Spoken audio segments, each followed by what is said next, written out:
Quinta vitória seguida, meus senhores. Quinta vitória seguida do Palmeiras, que está acordando nesta reta final de Campeonato Brasileiro. Segue vivo na disputa e o Palmeiras dessa vez fez como vítima o Vasco da Gama. Palmeiras 1, Vasco da Gama 0.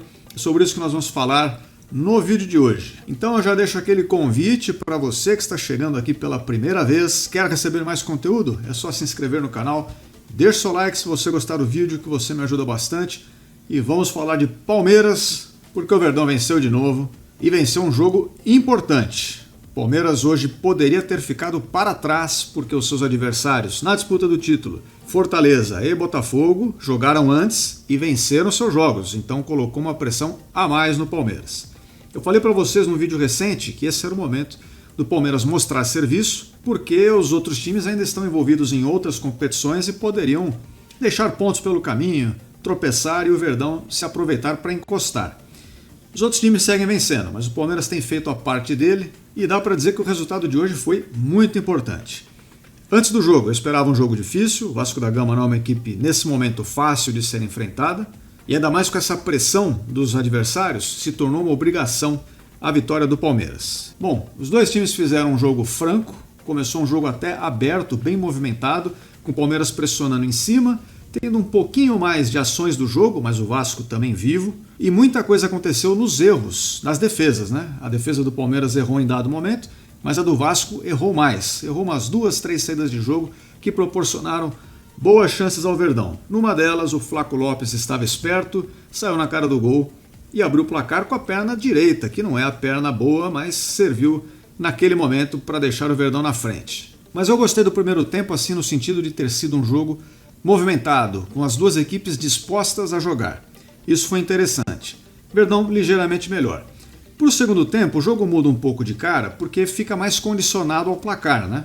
O Palmeiras passa a se recuar um pouco mais, a querer explorar contra-ataques, e o Vasco da Gama vem para cima para buscar o gol de empate. Deu muito espaço atrás. O Palmeiras conseguiu encaixar contra-ataques, teve boas chances e acabou desperdiçando. Não pode desperdiçar alguns lances que foram perdidos ali. Teve um bom lance com o Maurício, outros contra-ataques que o Flaco Lopes ajudou bastante na construção. Depois, no final do jogo, uma bola no pé do Rony, que mandou a bola para a lua mais uma vez, e acabou não saindo do 1-0. Sempre é um resultado perigoso, porque você pode ainda sofrer um empate a qualquer lance, né? Mas, de um modo geral, o Palmeiras controlou sim a partida, e eu gostei de uma ligeira mudança também na mentalidade da equipe, que verticalizou o jogo bastante, ou seja, jogou de uma forma direta para o ataque. Jogou. Afinal de contas, a proposta era essa naquele momento. Mas também controlou a posse de bola em outros momentos. É uma coisa que eu sentia falta, eu reclamava aqui para vocês. Às vezes o Palmeiras, no controle do jogo, vencendo a partida, não fica com a bola no pé e acaba entregando muito rápido para o adversário, já que tenta, às vezes, acelerar uma jogada e só perde a posse de bola sem resultar realmente no lance efetivo. Então, assim, de um modo geral, a vitória do Palmeiras foi interessante. É uma atuação jogando fora de casa, com todas as circunstâncias, que valeu sim uma vitória. E tem mais detalhes sobre esse jogo que eu já vou falar com vocês mais adiante, sobre os destaques individuais, a questão do pênalti, que foi pênalti ou não foi, dentre outros causos desse jogo. Mas antes eu tenho um breve recado para você que está procurando por produtos licenciados do Palmeiras.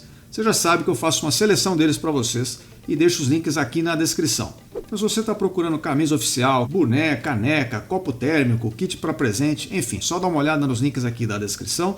Para você que quer me ajudar de uma forma mais direta, eu deixo um QR Code no canto da tela e o link também aqui embaixo para gorjetas. É um Live Pix que você pode usar para enviar gorjetas. Eu agradeço desde já a todas as contribuições que vocês têm me ofertado. Obviamente são muito bem-vindas. Agora vamos lá, pessoal, que tem muita coisa ainda para a gente falar no vídeo de hoje. Por exemplo, eu vou começar com um detalhe que eu fiz questão de pensar, que foi a escalação inicial do Verdão, com Rafael Veiga e Maurício jogando ao mesmo tempo. E eu só fiz questão de separar esse detalhe porque alguns jogos atrás, acho que 2 jogos para trás, uma repórter fez uma pergunta para o Abel Ferreira sobre essa questão e tomou uma patada desnecessária ali, virou uma polêmica danada, o Abel Ferreira teve que pedir desculpas. E aí, enfim, olha o que acontece, essa bagunça toda, toda essa polêmica, todo mundo falando mal do Abel, e tá aí, o Veiga e o Maurício em campo.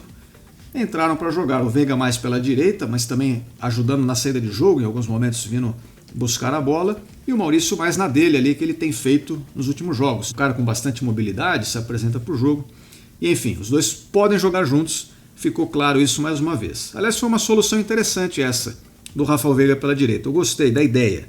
Eu acho que não foi tão bem executado assim no jogo de hoje, mas a ideia eu acho interessante. Então, quem sabe isso possa se repetir até em algum momento. Até porque isso lembra aquela dupla, aquela parceria de Veiga e Scarpa, né, que também funcionou há 2 campeonatos brasileiros para trás. Então, fica aí esse registro. Outra coisa que eu fiz questão de mencionar é que, mais uma vez, o Palmeiras não fez a tal da saída com 3. Marcos Rocha não estava disponível para a partida, jogou o Riai, ou Giai, chame como quiser, e o posicionamento dos laterais do Palmeiras, de novo, foi de lateral, jogando um pouco mais avançado na saída de jogo, dando amplitude nas laterais e os zagueiros trocando passe. A gente reclamou uma eternidade disso e é mais uma mudança promovida que aconteceu nessa partida. E pessoal, falando em Giai, mais uma partida discreta, né?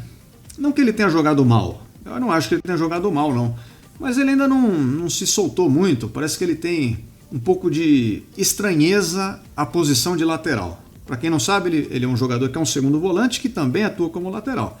Mas pela lateral mesmo, às vezes parece que ele está um pouco desconfortável na posição. Nada que treino e repetição não possam ajudar a resolver. E agora a gente vai passar pela polêmica dessa partida, que foi o lance da falta que foi marcada, que podia ter se tornado um pênalti. O lance foi ao VAR e no fim nem falta foi. E eu queria parabenizar, um momento raro neste canal aqui, hein? Eu queria parabenizar a arbitragem do senhor Rafael Rodrigo Klein, o árbitro deste jogo. Em especial, nessa partida, ele demonstrou uma coisa que eu sinto falta e que às vezes só eu vejo em um árbitro ou outro. Às vezes eu vejo um pouquinho disso no Rafael Claus, mas também não é sempre. Ele demonstrou bom senso. Aquele lance do pênalti, pessoal, não dá para ser marcado o pênalti. Aquilo não é futebol. O jogador estava correndo para bloquear um cruzamento. Ele faz questão, dá para ver claramente no replay, ele faz questão de recolher o braço dele no movimento do gesto que ele fez para bloquear o cruzamento, até que estava um pouquinho aberto, mas enquanto a bola vem, ele ainda recolhe, traz o braço para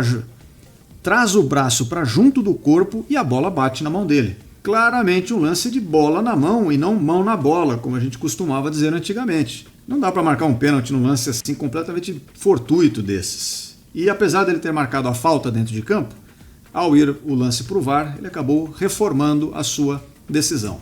Portanto, eu não me lembro de ter elogiado muitas vezes esse tipo de decisão aqui no canal. Vocês sabem que eu sou um cara contra esses pênaltis forçados que o nosso futebol contemporâneo tem.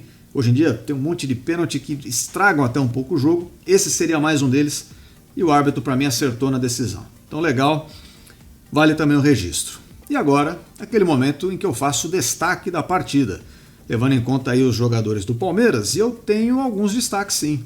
Eu gostei de algumas atuações. O Flaco Lopes marcou o gol da vitória, foi decisivo mais uma vez, vive grande fase, mas jogou bem no contexto geral. Mais uma vez ele participou muito da construção dos lances, se apresentou para fazer tabelas, pivôs, fez até alguns lançamentos. Então gostei da atuação dele mais uma vez. Com exceção deste jogador, o Aníbal Moreno também para mim se apresentou bem, fazendo boas coberturas, participando bastante do jogo, jogando de uma forma intensa. E o Gustavo Gomes hoje para mim fez uma boa partida. O Gustavo Gomes eu já falei aqui para vocês em outros jogos. Quando ele pega pela frente um centroavante mesmo, um Caleri da vida, um Verrete, ou Vegete, para quem chama assim, ele se dá bem, ele sabe lidar com esse tipo de situação. Ele atrapalha a vida do sujeito até não dar mais e não deixa o cara jogar. Mais uma vez isso aconteceu, então vou deixar esses 3 destaques no jogo de hoje. E para a gente fechar, vale a pena a gente dar uma olhada, claro, na classificação, para ver como fica a disputa do Verdão nessa reta final do campeonato. Botafogo segue líder com 56 pontos e o Palmeiras logo atrás com 53. A distância se mantém pelos resultados de vitória das duas equipes, mas o Verdão segue firme, tem lá o melhor saldo de gols, vocês podem dar uma olhada aí também no restante da classificação, até chegar lá na zona de rebaixamento, que ainda conta com Corinthians, Fluminense, que voltou para lá, Cuiabá e Atlético Goianiense. Tá certo, pessoal? Queria renovar um convite que eu fiz a vocês no começo do vídeo para vocês se inscreverem no canal, deixarem seu like e darem uma olhada nos links aqui da descrição. Do mais, eu só queria agradecer a você que dedicou o seu tempo para assistir este vídeo. Eu espero todos vocês aqui em breve e até a próxima.